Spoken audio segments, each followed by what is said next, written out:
Bien, esta es la segunda parte del tutorial 3, donde vamos a ver cómo trabajar con un script.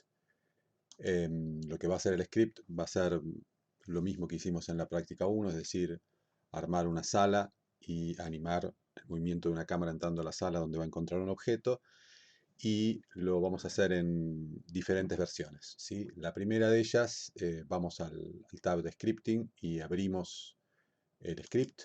Eso está en la carpeta del Drive. Van a ver, hay cuatro, la base se llama Basic Room, hay cuatro versiones. La primera es la más simple, con texturas simples, mejor dicho, con materiales simples, sin texturas. La segunda con texturas.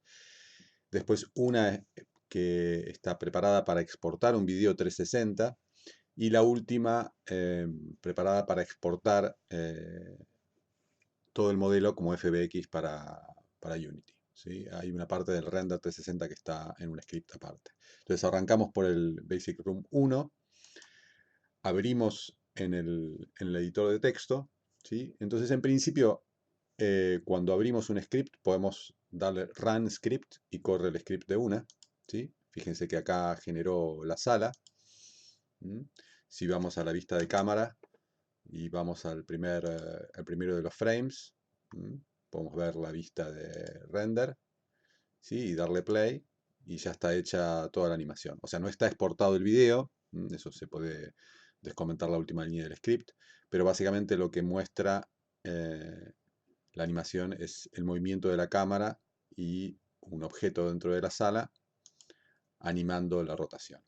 Todo esto está puesto en estas 90 y pico de líneas, ¿sí? Utilizando, eso sí, como conté al final del tutorial anterior, de la parte 1, con las librerías que tienen que descargar de GitLab.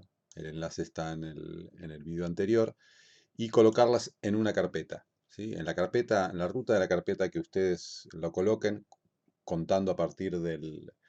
Vamos a agrandar un poco la, la tipografía, hacer un poco de zoom. Contando a partir de su home. En Windows esto es usuarios o users y el nombre de su usuario, y la subcarpeta donde hayan puesto la librería. En principio estas son las únicas dos líneas que tendrían que modificar en el script tal como lo bajan para que puedan correr el programa en ustedes. Es decir, para descargar la librería Blender Utils, colocarla en una carpeta. Yo acá la coloqué en esta subcarpeta. Utilicen la barra normal para indicar los subdirectorios. Esta es opcional, es donde uno va a guardar los renders, ¿sí? Lo más importante es que modifiquen esta ruta para que apunte a la carpeta donde descargaron las librerías. Bien, entonces lo primero que tienen que hacer es probar si esto corre. Y después vamos a ver básicamente qué hace cada una de estas partes, ¿sí? Cada una de las partes del script. Entonces vamos a copiar las líneas del script y las vamos a ejecutar en la consola. Básicamente el resultado va a ser el mismo, lo único que en la consola vamos a poder de forma interactiva dos cosas. Vamos a poder ver paso por paso qué es lo que lo que va haciendo el script, y por otro lado desde la consola vamos a poder acceder a las diferentes variables que están dentro del script. Que si lo corremos de una, simplemente obtenemos únicamente el resultado. Entonces, de la línea 1 hasta la 12 los comentarios en Python van con la almohadilla esta, ¿sí? Por eso están grisados. Tienen opciones acá en el editor de texto para que les muestre los números de línea o para que les muestre los colorice, haga un highlight de la sintaxis, ¿sí? Esto es útil para saber qué palabras clave eh, reconoce con el entorno de Python. Entonces, de la línea 1 a la 12, lo único que hacemos es importar librerías y definir path o rutas a donde tenemos las librerías, ¿sí? Entonces, si copiamos esto, necesitamos copiarlo en la consola, porque en el entorno de la consola no tenemos estas librerías o estos módulos importados. ¿Sí? También voy a agrandar esto. Vamos a agrandarlo un poco acá también. Entonces ahora podemos ejecutar el comando que está en la línea número 15, que lo que hace es llamar a la librería clearutil, que se importa con el nombre cu, y dentro de la librería clearutil ejecuta una función llamada clearAll, que el efecto es que borra todas las colecciones, todas las acciones, es decir, todas las animaciones y todos los objetos y meshes que hay en la escena. Es práctico que el script arranque borrando todo lo que hay en los datos, en realidad, no solamente en la escena, porque si lo ejecutamos varias veces, si no iría acumulando cada vez más objetos y meshes y colecciones. ¿Sí? Entonces, hasta ahora ejecutamos esta línea número 15, copiando en la consola, y tenemos fíjense, vamos a abrir acá la Data API, está un poco chica, pero la idea es que veamos que arrancamos sin nada. ¿Sí?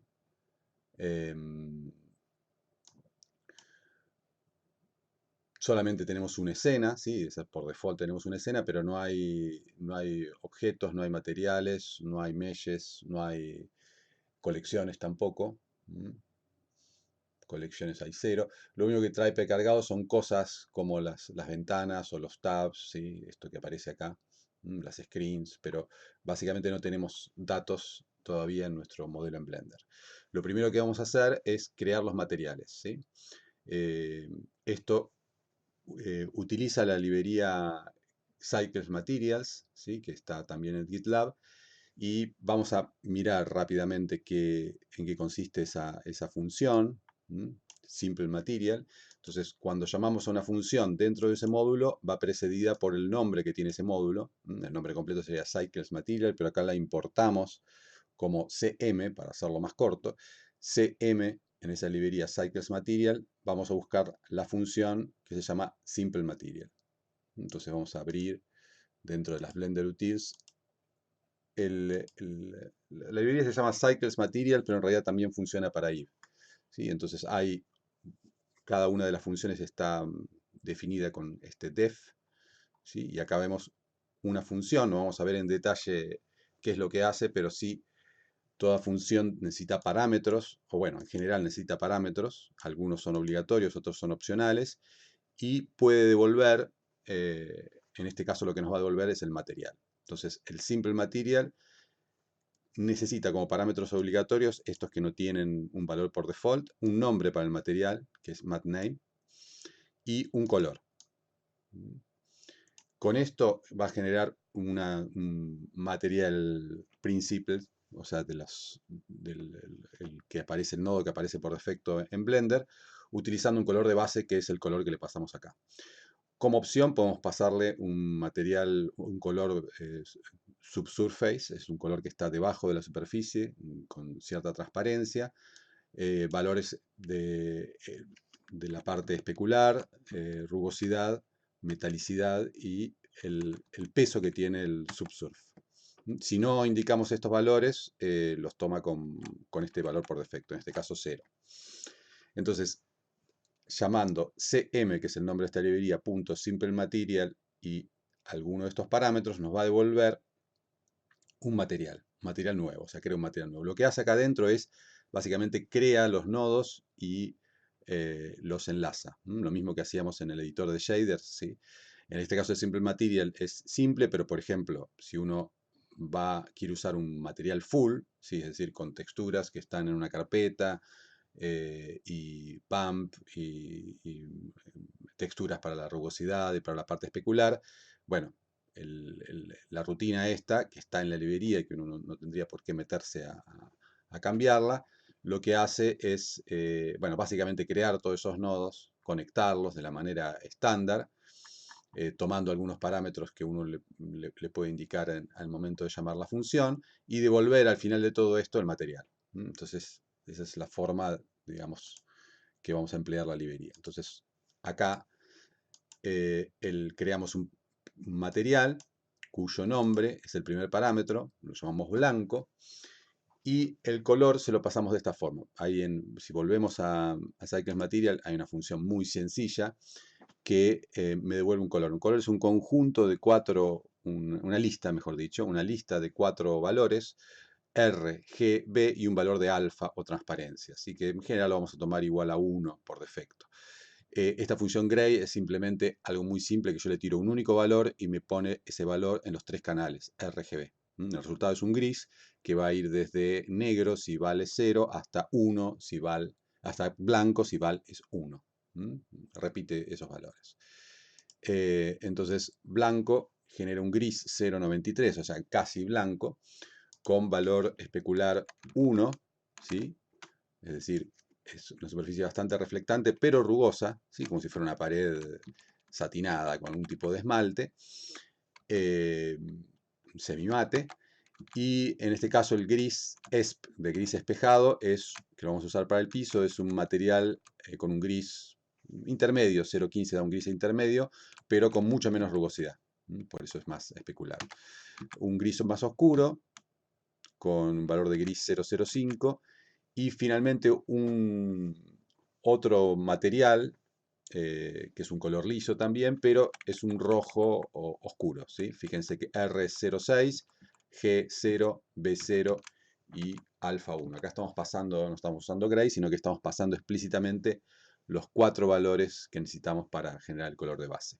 Bien, entonces si copiamos esto, lo que obtenemos, no vamos a observar todavía nada en la escena porque lo único que vamos a hacer en este caso es crear 4 materiales. Fijémonos acá.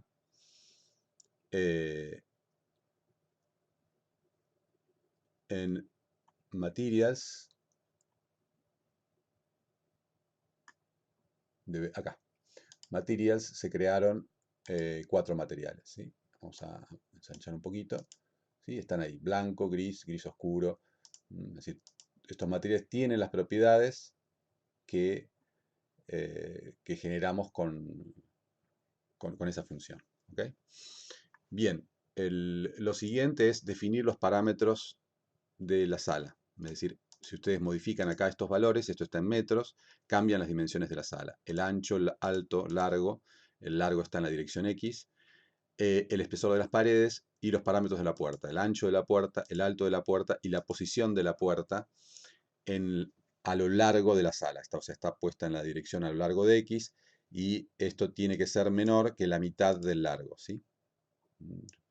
Porque si no la puerta nos va a quedar fuera de la pared. Esto es básicamente una forma de definir variables asignando un valor numérico, ¿sí? Es decir, si yo vuelvo a tipear ancho es el valor 6, ¿sí? Y bueno, nos permite de una corrida a otra probar diferentes parámetros en la geometría o en este caso únicamente de la sala y de la puerta. Bien, la siguiente parte de la línea 32 a la 35 lo que hace es crear colecciones para tener un poco más ordenado nuestro modelo. Sí, en este caso es un modelo muy simple, no sería estrictamente necesario, pero para mostrar cómo lo que hacen... perdón, tengo que copiar. Si volvemos a ejecutar esto no pasa nada, ¿sí? Porque son valores que ya están definidos. Lo que hicimos acá es crear 3 colecciones. Estamos usando en lugar de la librería Cycles Material, estamos usando la librería que es la que más vamos a usar, que es Blender Methods, ¿sí? En realidad BM, cuando le importamos la librería Blender Methods, que es el nombre de la librería, la importamos con este nombre, con este apodo. Entonces, estamos usando la función BM_ISCOL. Lo que hace esta función es básicamente chequear si existe en nuestra escena una colección que se llame de esta forma, y si no existe, la crea. Crea una colección llamada sala, crea una colección llamada luces y otra llamada objeto, y esa colección se le asigna a esta variable, ¿sí? Fíjense, por ejemplo, la diferencia entre lo que es este blanco, que es algo que está definido entre comillas, como una cadena de caracteres, como un string, que es el nombre del material, ¿sí? Fíjense que está acá. Es el nombre interno que utiliza Blender para ese material, ¿ok? Recuerdan del tutorial pasado, si nosotros ponemos BPI, Data, Materials, y nosotros buscamos un material, algo que empiece con blanco, ese es el material blanco. ¿Okay? Entonces podríamos referirnos cada vez que queremos utilizar este material como bpi.data.materials y entre corchetes el nombre del material. Pero la otra es esto, darle un nombre en nuestro entorno, ¿sí? Un nombre más corto, en este caso blanco. Como lo tenemos acá definido en la consola, blanco, así a secas, es exactamente lo mismo. Entonces, en lugar de tener que meternos de vuelta para cada vez que queremos llamar un material o un objeto o una colección de una forma determinada, ¿sí? Por ejemplo, colof es bpi.data.collection y el nombre de la colección es obj. ¿Sí? Vamos acá, por ejemplo, a colección. Está por acá abajo. Collections. ¿Sí? Tenemos 3 colecciones. Estas colecciones, además, eso es lo que hacen las 3 líneas, crean las colecciones, las linkean, estamos linkeando por primera vez algo a nuestra escena. Es decir, del mundo, digamos, de los datos internos de Blender, estamos ahora poniendo algo en nuestra escena. En realidad todavía no vemos nada porque lo que estamos poniendo, si vamos de vuelta a lo que es el View Layer, la vista por defecto, lo que estamos poniendo es 3 colecciones por ahora vacías. Lo que vamos a hacer después, cuando creemos objetos, es enlazarlos, linkearlos a esas colecciones. ¿Okay? Bien, entonces hasta ahora tenemos colecciones vacías, parámetros definidos geométricos y materiales. Ahora vamos a crear objetos, vamos a crear los objetos de la sala. Eso se hace en la línea 40-48, copiamos y pegamos. Bien, y ahí ya apareció nuestra sala. Bien, acá lo que hicimos, lo cuento en 2 partes. Primero definimos 6 objetos. Pared 1, pared 2, pared 3, pared 4, piso y techo. Los nombres son obvios a lo que refieren. Y utilizan una función de conveniencia que está, o sea, es una función muy ad hoc para crear un piso o una pared. En Blender Methods que se llama wall. Si vamos a abrir Blender Methods, tampoco no es que vamos a mirar cada una de las funciones, pero simplemente para mirar dentro de Blender Utils, Blender Methods, y buscamos, perdón, no lo abrió. Ok, bueno, la librería es larga, está separada por secciones, ¿sí? Métodos geométricos, métodos para linkear, métodos que utilizan operadores, curvas, mesh, y acá vamos a la parte de objetos. ¿Sí? Hay una serie de funciones que crean objetos, ¿sí? Objetos básicos como cubo, empty, bueno, más adelante hay otros, y estas son las que están definidas como una función de conveniencia que devuelve, wall acá, devuelve una placa rectangular vertical, es decir, que sería una pared, especificando, en el momento de crear podemos especificar el material, que es esa variable mats. Es opcional, es decir, por eso tiene un valor por default que es none, o es vacío, digamos. Si no especificamos el material, se crea también la pared, pero sin material. Un valor de posición, una rotación. La rotación es un único número porque es la rotación en el eje vertical. Está asumiendo que la pared es una pared vertical. Y las dimensiones en metros. Si no le colocamos nada, genera una pared en el origen de 1 por 1 metro y 10 centímetros de espesor, orientada en la dirección X sin rotarla y sin material. ¿Okay? El nombre es el único parámetro obligatorio. ¿Sí? No vamos a entrar en detalle de esto, pero básicamente pensar que en este caso casi todas las funciones requieren una serie de parámetros de entrada y devuelven, en este caso nos va a devolver el objeto, nos va a devolver la pared que crea.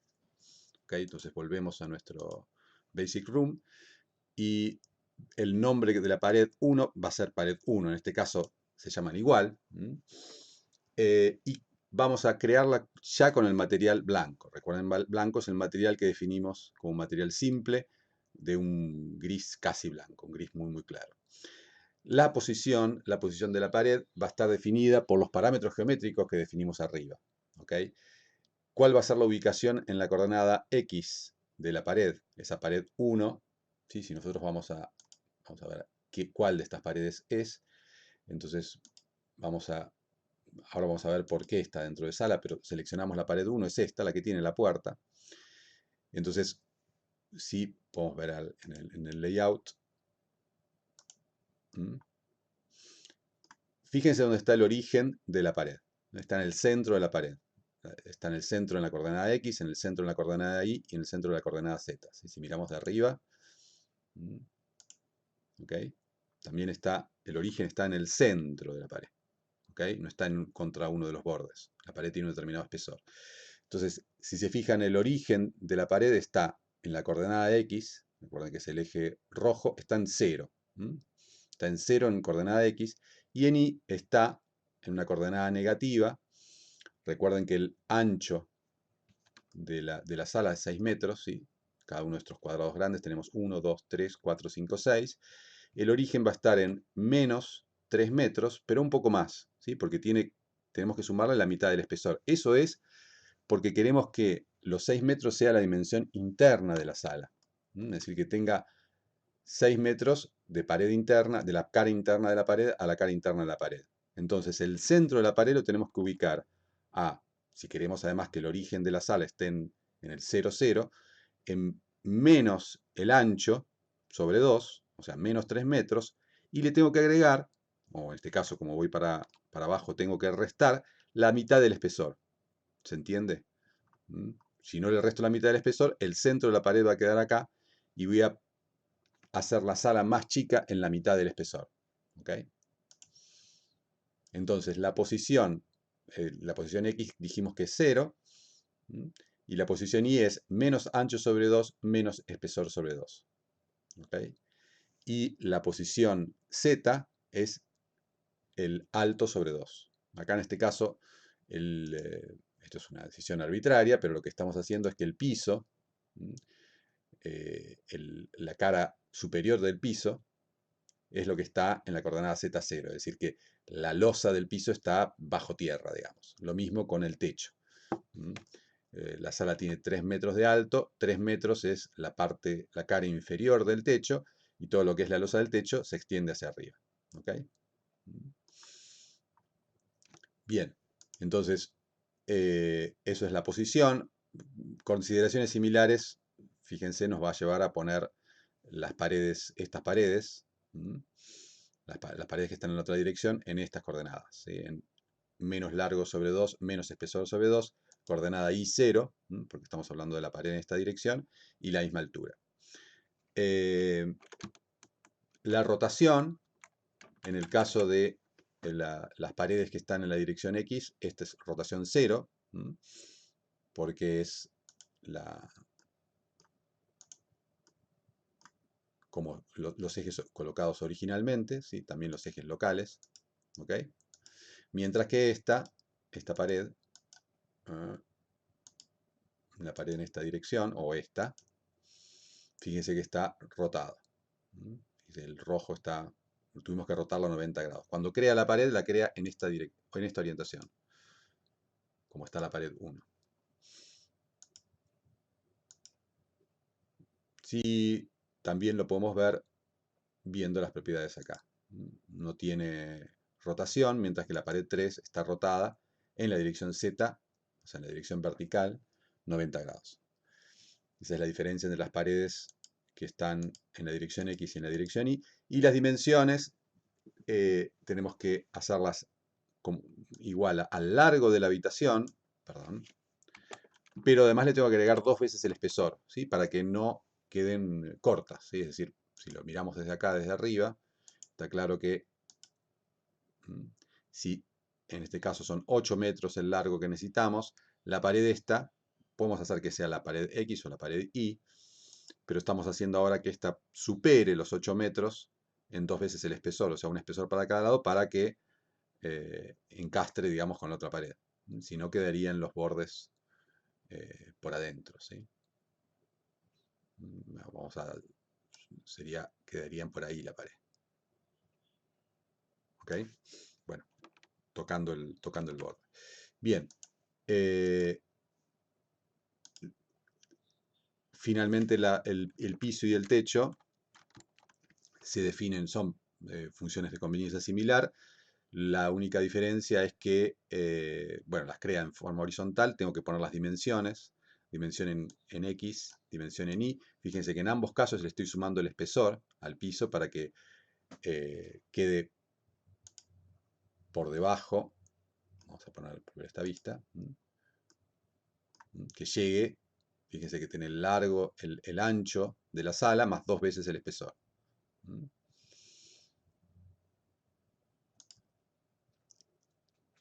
Hay un parámetro adicional que para el caso de lo que nosotros estamos haciendo acá no va a haber mucha diferencia porque es una convención, pero simplemente flip hace que la placa esté dada vuelta, ¿sí? Simplemente cuál va a ser la coordenada X y la coordenada Y. Fíjense que el piso tiene las coordenadas locales con la Z hacia arriba y el techo hacia abajo. ¿Sí? Esto después va a ser útil únicamente cuando vayamos a Unity. ¿Okay? Bien, esta línea, la línea 46, lo que hace es generar la puerta, el agujero de la puerta, básicamente. La función hole, como su nombre lo indica, hole en inglés es agujero, hace un agujero en el primer parámetro que le pasamos como objeto en la pared, y en este caso hace un agujero rectangular. Esta función recibe una posición donde va a ser el orificio rectangular, que es hpos, y un tamaño de ese agujero. ¿Ok? Entonces, vamos a hacer un agujero en pared 1. ¿Qué posición va a tener el hueco de la puerta? Bueno, lo definimos la posición de la puerta acá. Va a estar en el mismo lugar, en la misma coordenada, el agujero va a ser en la misma coordenada ahí que tiene la pared 1, ¿sí? O aproximadamente. Acá podríamos haber puesto menos espesor sobre 2. No va a ser importante porque en realidad el agujero vamos a darle un cierto ancho en eso como que para que atraviese la pared.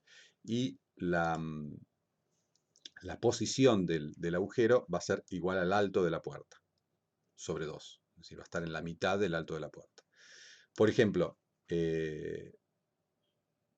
después, cuando terminemos de hacer esto, podemos probar a hacer el agujero en otra de las paredes. Y el tamaño es lo que definimos antes como el ancho de el ancho del agujero, W, tengo que estar acá arriba,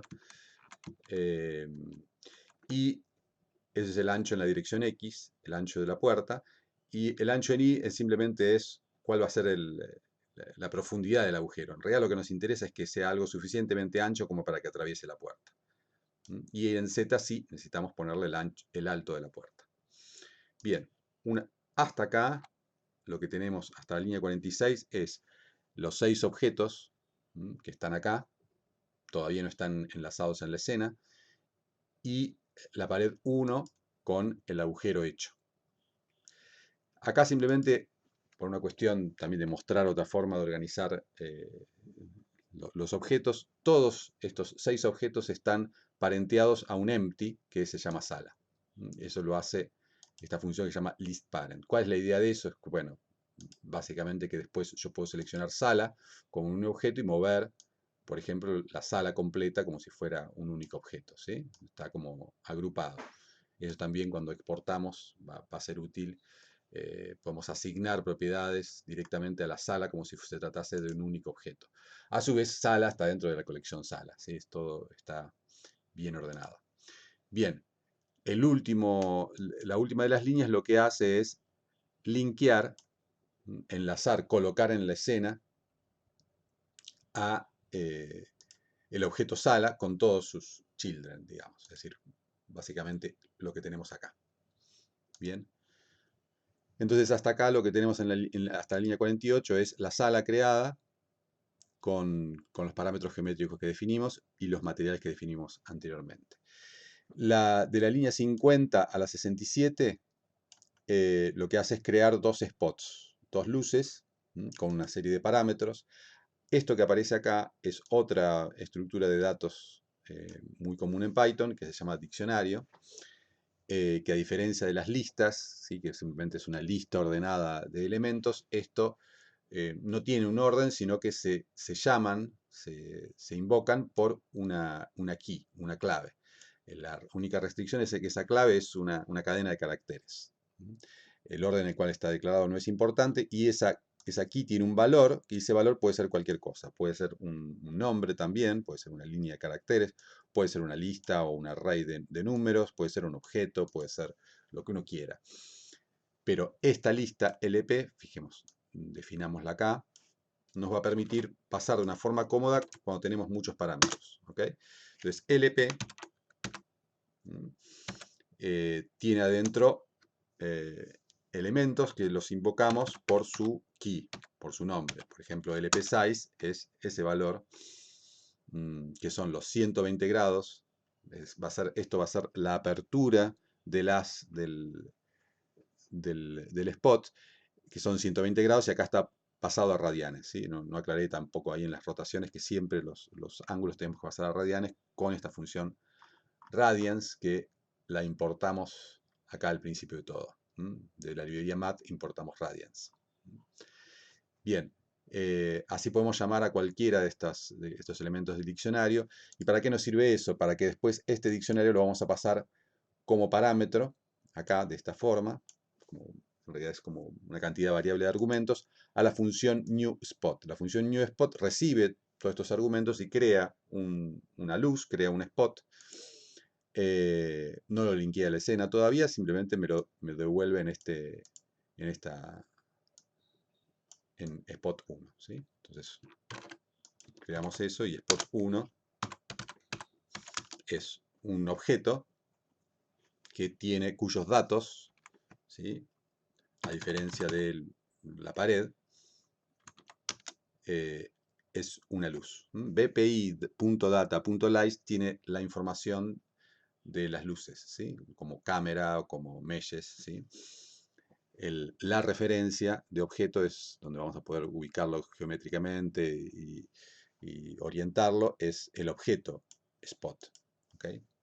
En general, estas funciones crean un objeto con un nombre, y la mesh o los datos asociados, ya sea la cámara o las luces, llevan el mismo nombre. ¿Okay? En este caso es spot 1, que es el nombre que definimos acá. La posición va a ser la posición en la cual está ese objeto, ¿sí? O sea, spot 1 location, es la posición con la cual le asignamos acá. Lo mismo en la rotación. La energía es el dato del spot 1, data, energy, ¿sí? Es la intensidad, y blend es cuán suaves son el gradiente del corte del spot. ¿Sí? Si blend es 0, voy a notar el borde bien nítido, definido de la iluminación del spot. En este caso va a estar más difuminado. Generamos un segundo spot. ¿Sí? Acá podríamos haber creado otro diccionario. Estamos usando el mismo diccionario, estamos redefiniendo estos valores. ¿Sí? El otro spot, en lugar de estar ubicado a 0,85 del largo sobre 2, está en la otra coordenada, en la otra dirección, está en la coordenada negativa, a la misma altura y orientado en la dirección opuesta. ¿Sí? Es decir, van a estar en extremos opuestos de la habitación, apuntando aproximadamente hacia el centro. Entonces ahí creamos esos dos spots. Y esta última línea de esta sección, la 67, linkea estos objetos a la colección luces. ¿Sí? Esta función listLink, antes se habían usado link all, le daba un solo objeto y linkeaba ese objeto y todos sus children. Acá, para mostrar otra forma de linkear, es linkea una lista de objetos. La lista de objetos que yo le pase, en este caso spot 1 y spot 2, me los linkea esa colección. Como la colección luces ya está linkeada a la escena, al colocarlo dentro de la colección luces lo vamos a ver ahí. Bien, si ejecutamos esta línea, entonces se crean ahí los dos spots. ¿Sí? Fíjense que están ubicados en extremos opuestos de la pared. Y orientados a 45 grados hacia el centro. ¿Ok? Las próximas dos líneas lo que hacen es crear un objeto. El objeto es este icosaedro que se crea con la función icosphere, que es similar a lo que sucedería si agregamos acá una mesh como icosphere, pero permite, bueno, ajustar además de la posición y el ángulo, el tamaño, y lo que vamos a usar acá es la cantidad de subdivisiones. Cuando la cantidad de subdivisiones es 0, se crea un icosaedro como el poliedro regular con 20 caras, y estamos poniendo que no suavice la superficie para que justamente se vea como un icosaedro. A medida que las subdivisiones se van haciendo más grandes y si suavizamos, que es la versión por defecto, esto se va pareciendo cada vez más a una esfera. Bien, y le asignamos el material que hemos creado para el objeto, es el rojo oscuro, y en la siguiente línea, ahí creamos la esfera, el icosaedro, mejor dicho, y en la siguiente línea lo linkeamos a la colección que habíamos creado para los objetos. ¿Okay? Entonces ahí aparece en la colección de objetos, este icosaedro que le pusimos ese nombre, bola. Bien, lo último que vamos a crear es la cámara. La cámara se crea con esta función en Blender Method que es New Camera, que tiene como único parámetro obligatorio el nombre que vamos a dar a la cámara. Por supuesto que podemos ubicar, la crea por defecto en la ubicación 000, que es lo que nos conviene a nosotros porque le vamos a dar una animación siguiendo una curva. Y el único parámetro que vamos a modificar de los que tiene por defecto es la distancia focal, que en lugar de 50 la vamos a fijar en 23. ¿Sí? Linkeamos ese único objeto, usamos la función listLink que sirve también para linkear un único objeto, es decir, estamos creando una lista con un único objeto que es cam, y lo vamos a linkear a la colección de luces. Estas dos líneas lo que hacen es eso, es crear una cámara en el origen y colocarla en la colección de luces. Ahí aparece nuestra cámara. El spot este lo habíamos copiado dos veces, por eso le cambié el nombre.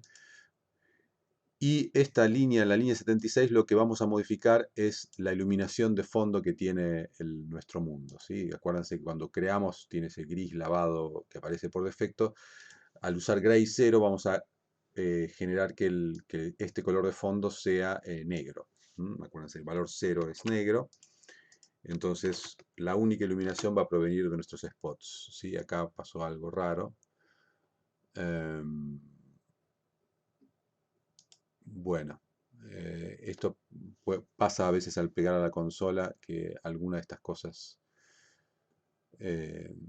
no se creó. ¿Sí? Ahora le damos run y debería ejecutarse, pero básicamente lo que hace acá es cambiar el background. ¿Sí? Lo último que, digamos, hasta acá creamos nuestro modelo. Lo que restaría es colocar las animaciones y hacer el render. Bien, las animaciones, recuerden que son listas de keyframes.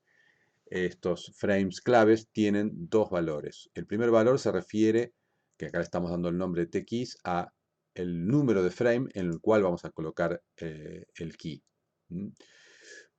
Acá, como vamos a dar una animación de la cámara que entra desde afuera de la sala y luego hace una curva dentro de la sala, arrancamos la animación del objeto recién en el frame 80, porque básicamente desde este frame la cámara está afuera y no va a ver nada, y el último frame es el 250, es decir, nuestra situación inicial del objeto va a estar en el frame 80 y la final en el 250. Es decir, vamos a crear dos keyframes en estas ubicaciones. Fx es una lista que tiene los valores de lo que queremos animar. En el caso nuestro, lo que vamos a animar es la rotación del objeto. El primer key, recuerden que la rotación vamos a seleccionar el objeto, la rotación son tres valores. ¿Sí?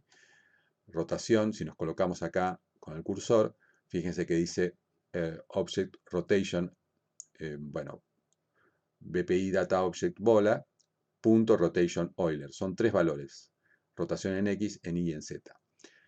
En el frame 80 vamos a hacer que estos tres ángulos estén como ahora en 0, 0, 0, 0, y en el final que vayan a estos valores. Radians 360 360 es en grados hexadesimales una vuelta completa, radians 360 es una vuelta completa, 2pi en radianes. Entonces esto va a decir que en el eje X vamos a hacer 2 vueltas, en el eje Y una vuelta y media, en el eje Z 2 vueltas y media. ¿Sí? Diferentes valores para que la rotación sea un poco más interesante. Entonces en estas dos líneas creamos los keyframes, ¿sí? Como dos listas. ¿A qué frame vamos a aplicar los keyframes y qué valores tienen? Y esta función AnimateCurve lo que hace, que está en Blender Methods, es, el primer parámetro es el objeto al que le aplicamos la acción o la animación. El segundo parámetro es el nombre que le damos, ¿sí? Este puede ser cualquier nombre que querramos. El tercer parámetro sí tiene que explicitar cuál es la ruta al valor que queremos animar. Como clave, cuando nos colocamos ahí, es lo que aparece ahí al final como rotation Euler. ¿Sí? Si queremos animar la ubicación, tendríamos que animar la curva location, o la escala, la curva scale. ¿Sí? Y los dos parámetros siguientes son justamente las listas que generamos. Los valores, el número de frames al cual vamos a aplicar el key y los valores. Entonces, esta línea me debería generar una acción llamada rota que se aplica al icosaedro. La otra animación que vamos a aplicar es la de la cámara, que de forma similar, lo único que tiene tres listas, los valores de frames a los cuales vamos a aplicar la animación. 0 va a estar fuera de la sala, 80 va a estar dentro de la sala a la altura de la puerta y al final va a estar acercándose al objeto. ¿Por qué hay dos listas de valores? Porque vamos a hacer una animación de la posición de la cámara. Esto, fíjense que en coordenada X es a la altura de la puerta, en coordenada Y -8 significa fuera de la puerta, y 1,2 va a ser siempre la altura a la cual va a estar la cámara, 1,20 m del piso.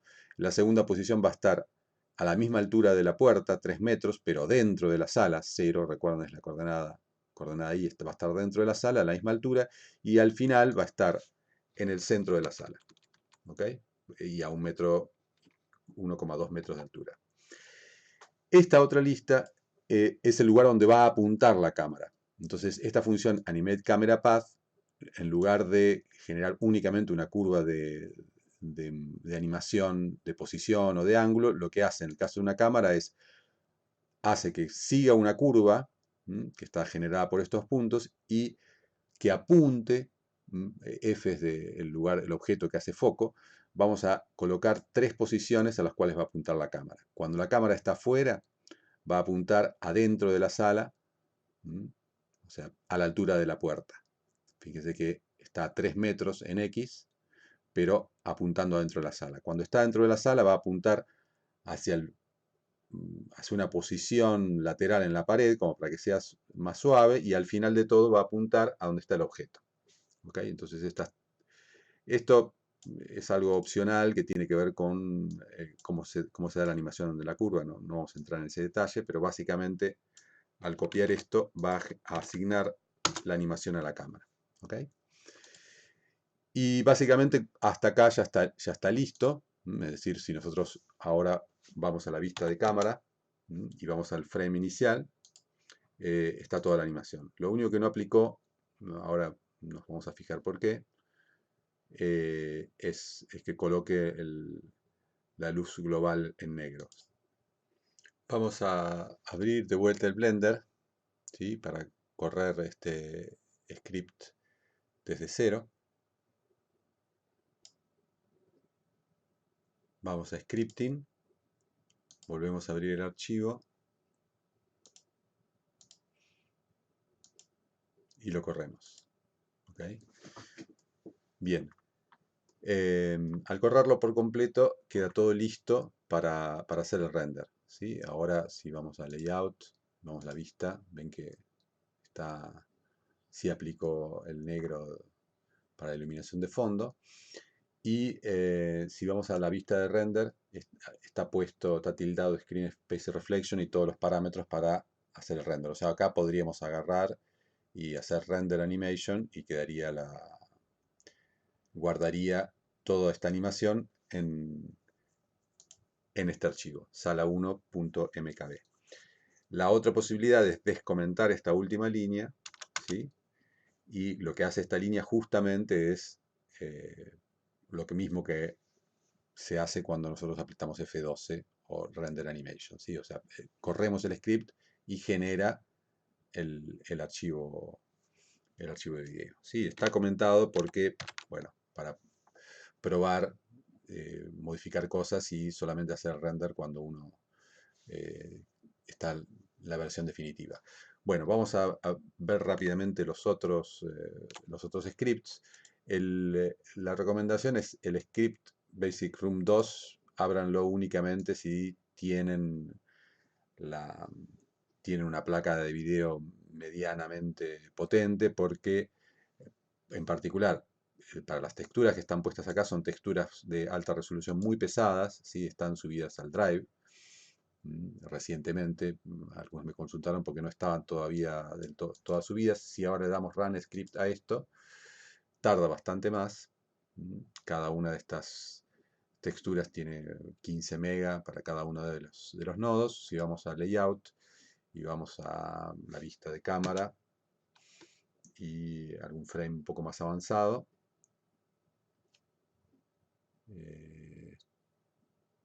en el render está aplicando las texturas, ¿sí?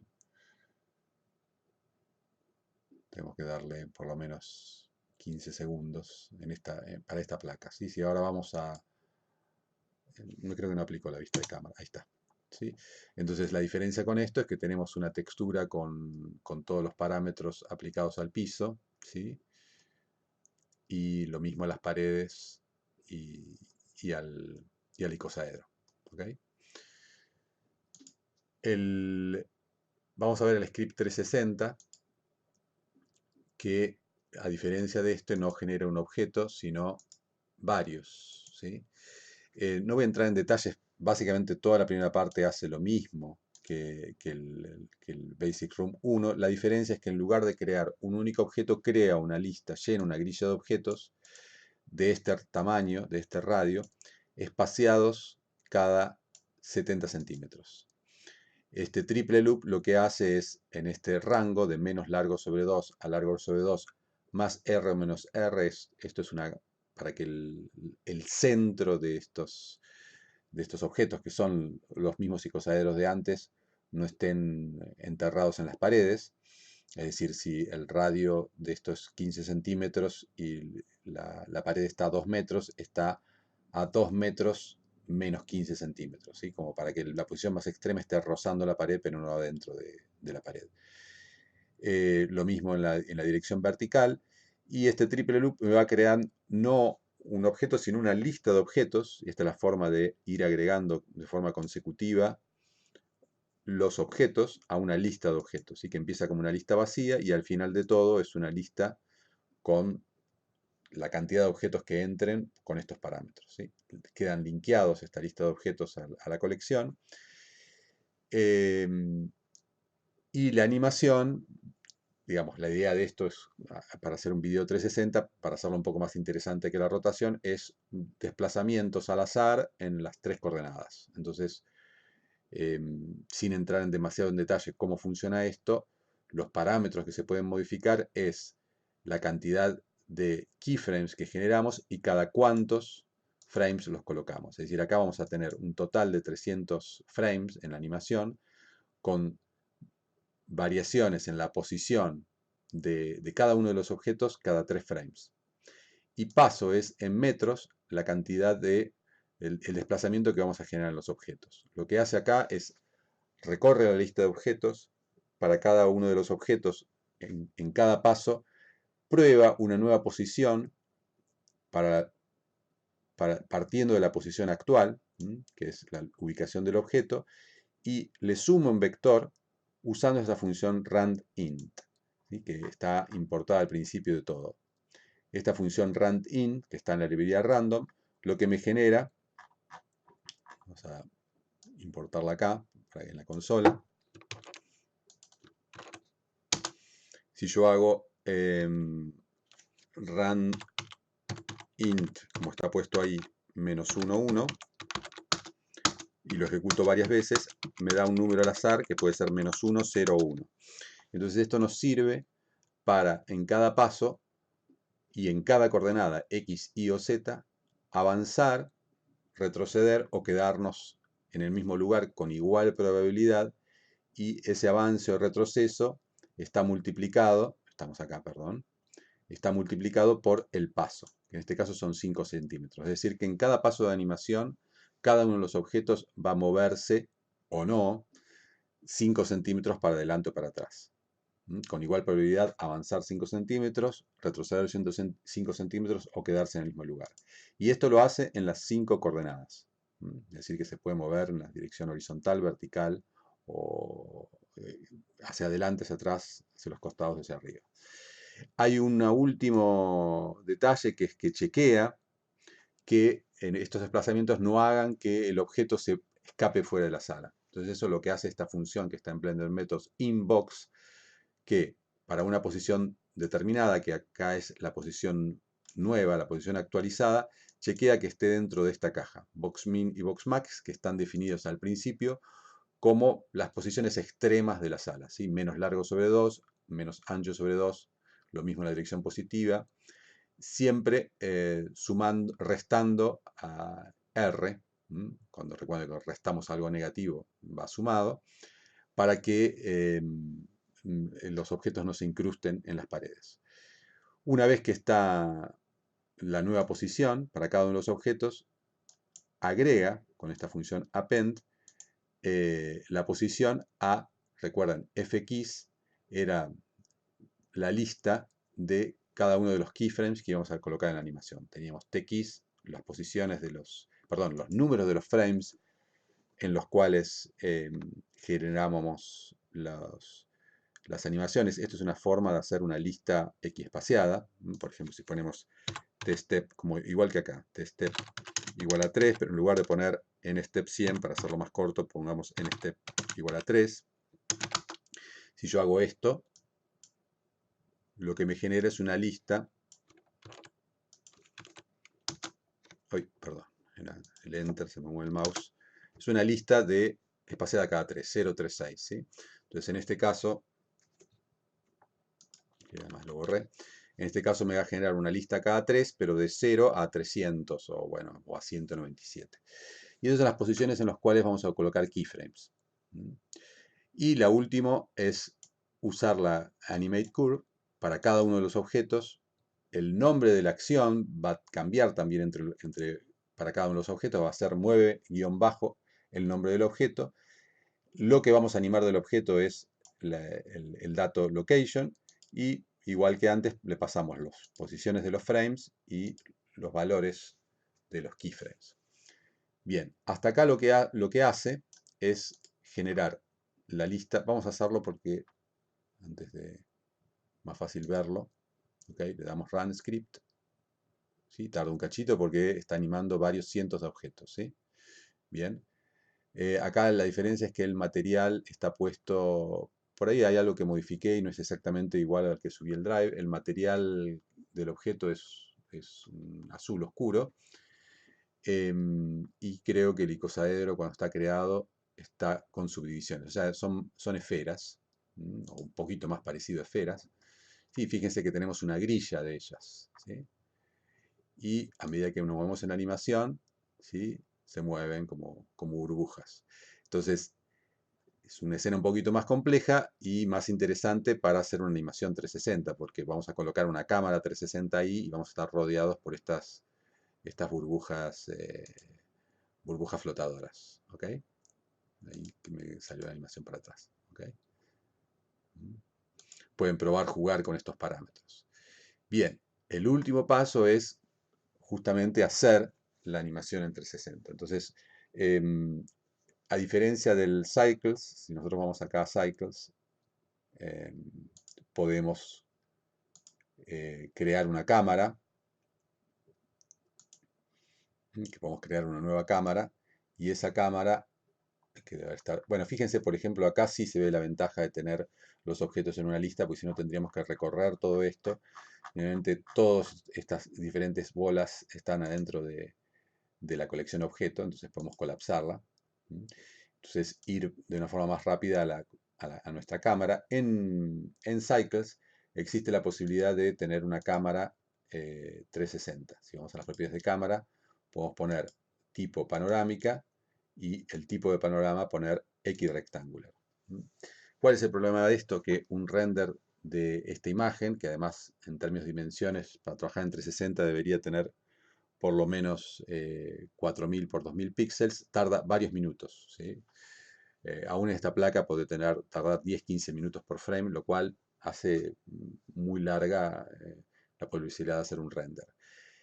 Y con recursos similares genera frames de ese tamaño en pocos segundos. El problema es que Eve, al ser un render biased, o sea que no está basado en las trayectorias reales de rayos, no tiene la posibilidad de utilizar una cámara 360. En realidad, si lo piensan bien, una cámara 360 es algo que físicamente no existe, porque tendría que ser un punto o una cámara como toda una esfera y captar rayos que vienen en todas las direcciones. En la práctica, todas las cámaras 360 son varias cámaras que apuntan en diferentes direcciones. A un caso más sencillo, pueden ser dos cámaras semiesféricas apuntando en direcciones opuestas, y después se hace un stitch, se hace un pegado de todas esas imágenes. Eso es justamente lo que vamos a hacer acá, generando un rig de cámaras en forma de cubo, ¿sí? que es lo más práctico. Entonces, lo que hacen estas dos líneas es generan un rig de cámaras, que de hecho ya está creado acá. Si vamos al layout, lo podemos ver. Si ocultamos la colección objeto, es esto que está acá. Esto que está acá en la colección rig, cam rig, en realidad están parenteados a un empty. Son 6 cámaras. Una que apunta hacia abajo, otra que apunta hacia el frente, otra hacia la izquierda, otra hacia la derecha, otra hacia arriba. Perdón, otra hacia la derecha y otra hacia arriba. Y cada una de estas 6 cámaras captura una, una imagen en forma de cuadrado, y eso lo va a hacer relativamente rápido porque es una cámara que está renderizada en Eve. Entonces me va a generar, en lugar de una secuencia de imágenes, que sería un render de una animación, 6 secuencias de imágenes. ¿Sí? Vamos a generar, para probar esto un poco más corto, en lugar de hacer 10, vamos a generar 5, y le vamos a dar de vuelta a run, ¿sí?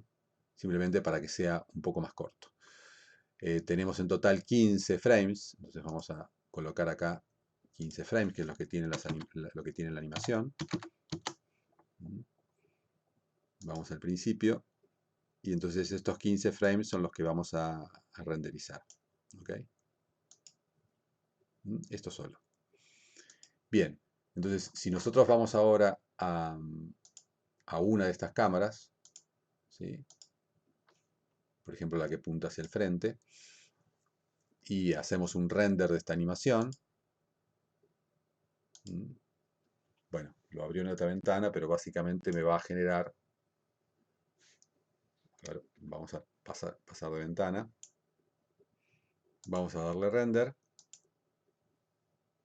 y ahí básicamente, bueno, está demasiado cerca del piso, ahora después no está asignada la ubicación, pero básicamente me está generando frames de la cámara que está apuntando hacia el frente. ¿Okay? Ahí generó los 15 frames. Bien, ese render, o mejor esos 6 renders, los ejecuta esta línea que está comentada acá. Lo estamos llamando pre-render en el cubo, porque después esas líneas van a ir pegadas a un cubo. Y lo hace otra librería que se llama renderutils, que está también en GitLab, que simplemente es específica para hacer este tipo de renders. Y el parámetro que recibe esa función es el directorio donde vamos a grabar. Esto sí es importante porque se va a llenar de imágenes. Y el frame final, ¿sí? Que en este caso deberíamos definirlo, no está puesto acá, como 15. ¿Sí? Frame end debería ser el frame final. Si nosotros ejecutamos ahora esto con esta línea descomentada, va a generar los renders que acabamos de ver, pero como una secuencia de imágenes, ¿sí? Una secuencia de imágenes que van a ir precedidas por la palabra down, por el nombre de la cámara, ¿sí? Por el nombre de cada una de estas cámaras. Para hacerlo por ahí un poco más cómodo, esto mismo está copiado en otra función que en realidad es muy corta, pero lo pueden ejecutar de esta misma también, que es esta que se llama Render Basic Room 360. Esta función, si la abren con esta línea comentada, porque es la que va a ser el render final, y bueno, acá hay otros valores de esto, podemos usar los mismos que usamos acá, y ejecutamos esto, lo que va a generar, no lo vamos a ver acá porque no tenemos la vista de render, va a generar una serie de imágenes en la carpeta, que ahora voy a pasar a mostrar. Bien, es esta secuencia de imágenes. Bueno, la cámara nos quedó demasiado metida cerca de una de las esferas, por eso hay partes que se ven oscuras en la animación. Fíjense que hay 15 frames y están todos precedidos por la palabra down, front, left, rear, right o up, cada una de las 6 cámaras. Y cada una de esas es una imagen cuadrada, ¿sí? Cada una de estas secuencias de 6 imágenes va a ser usada después en el render final. Entonces, para hacer render final podemos comentar esto y descomentar esta línea. Y el render final utiliza una cámara panorámica equirrectangular de Cycles, pero va a ser mucho más rápida porque el problema de Cycles es que tendría que calcular toda la trayectoria de todos los rayos adentro de la sala y rebotando con todos los objetos. Lo único que vamos a hacer acá es colocar cada uno de estos 6 renders en las caras de un cubo que ni siquiera va a estar linkeado de la escena, y entonces el render final va a ser muy rápido porque los rayos van a ser la trayectoria básicamente de la cámara hacia el centro del cubo. La resolución es, y el cubo por supuesto va a estar ubicado en el mismo lugar donde está el rig, aunque no necesariamente, ¿sí? Estamos generando un cubo donde proyectamos el pre-render que acabamos de hacer. La resolución final va a ser 4K, 4096 por 2048, y podemos asignar también la cantidad de samples y otros parámetros, ¿sí? Bien, entonces si ahora le damos Run Script, hay que modificar acá para que la ruta sea donde están las imágenes esas que hizo el pre-render. Le damos Run, empieza a calcular una secuencia de 15 imágenes con esta resolución que van precedidas por la palabra equirrectangular. Entonces, cuando termina de generarlas, fíjense, 15 frames lo hace aproximadamente entre 2 y 3 segundos por frame. Ya debería estar terminando.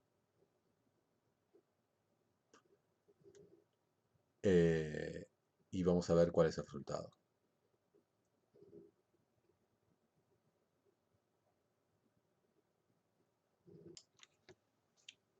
Y genera una secuencia de imágenes, ¿sí? Que están precedidas por la palabra X. ¿Sí? Si vemos cada una de esas, son imágenes que tienen la proyección X rectangular de una imagen 360. Con esta secuencia de imágenes, utilizando un editor de video, se puede componer una película 360. La idea de componer los frames individuales es justamente porque este proceso es muy lento y se puede hacer por etapas, ¿sí? También se podría fijar cuál es el frame inicial, el frame final y hacerlo por partes, ¿sí? También existe la posibilidad de utilizar la función que hace el render final para que genere de forma final el archivo de video. Bien, entonces ahora vamos a pasar al último de los scripts, que es el que nos va a permitir exportar la habitación y la sala con el objeto para usar en Unity. En realidad, las anteriores también se pueden exportar. Esta está tiene una animación diferente para que después sea más interesante asignar un objeto de audio. El script hace lo mismo que el Basic Room 1, acá está cambiado un poco los parámetros geométricos, la sala es un poco más larga, tiene casi 15 metros, y hay un color medio azulado aplicado a las paredes. La única diferencia es que la animación del objeto, en lugar de está aplicada la rotación, está el desplazamiento del objeto. ¿Sí? Esto está hecho para que después sea más interesante generar colocar un objeto de audio que se mueve en torno al oyente. Entonces fíjense que en la animación el único cambio está hecho en las últimas líneas, genera 10 keyframes, que son estos que están puestos acá, que son las diferentes posiciones que va a recorrer el objeto, y las posiciones, los T-keys que va a aplicar son X espaciados cada 100. ¿Sí? Acá está copiado esto. Los keys que tienen un largo de 10, ¿sí? Len es una función en Python que me da el largo de una lista. Range lo transforma en una enumeración, o sea, de 0 a 9, y al multiplicarlo por 100, esto hace que los frames a los cuales vamos a aplicar los keyframes vayan de 0 a 900, ¿sí? Inclusive, por eso son 10 keyframes. En estas 10 keyframes tenemos dos formas de animar el objeto. Asignar directamente la ubicación usando Animate Curve, con lo cual se va a mover siguiendo líneas rectas de un punto a otro, y la otra, que es mucho más suave, es que generar una curva, va a generar una curva Bézier, que es mucho más suave tomando como referencia, y va a hacer que el objeto siga esa curva, usando la función esta Animate Object Path, que es similar a la que usamos para la cámara, pero sin necesidad de definir un punto, un target, un punto hacia donde apunta la cámara. El único detalle es que al usar esta función, en realidad el movimiento del objeto, fíjense que además la cantidad total de frames está puesta en 900, ¿sí? Porque es la cantidad total de la animación. Entonces seleccionamos el objeto y esta es la trayectoria que decidimos para el objeto. A partir de esta primera posición en el centro de la sala, va hacia el fondo, luego pegado a una pared, subiéndose el techo, pega una curva y vuelve a repetirse, ¿sí? Esta animación no está generada como keyframe, sino que está como un constraint en el objeto, ¿sí? Con el constraint AnimatePath. Entonces, antes de exportar esto, conviene, o por el caso de FBX lo tenemos que hacer un bake de esta animación, es decir, traducir esta animación que está como constraint en una animación en forma de keyframes. Entonces, eso se hace seleccionando el objeto, yendo a animación, bake action. Entonces, eso nos va a permitir desde el frame inicial al frame final, con cierto espaciamiento, ¿sí? Acá está puesto cada 10 frames, ¿sí? No es necesario generar keyframes en cada frame.